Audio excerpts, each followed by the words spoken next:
भगवान बुद्धांच्या अनुयायांची दोन वर्गात विभागणी होत असे, भिक्खू आणि गृहस्थ.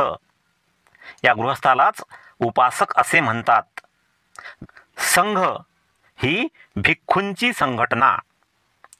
बुद्ध, धम्म आणि संघ यामधील संघ या शब्दाचा अर्थ म्हणजे भिक्खूंची संघटना, उपासकांची संघटना नव्हती. बौद्ध भिक्खू हा मुख्यतः परिव्राजक असे. परिव्राजक ही संस्था बौद्ध भिक्खूंच्या संस्थेहून जुनी आहे.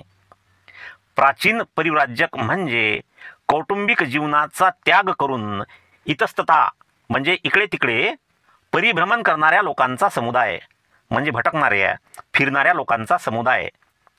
आचार्य आणि दार्शनिक यांच्या सहचार्यात यावे, त्यांची प्रवचने ऐकावी आणि नीतिशास्त्र, तत्वज्ञान, सृष्टी, गूढवाद इत्यादी विषयांवर त्यांच्याशी चर्चा करावी, जेणेकरून सत्यज्ञान मिळवावे, हा त्यांच्या परिभ्रमणाचा म्हणजेच फिरण्याचा हेतू असे.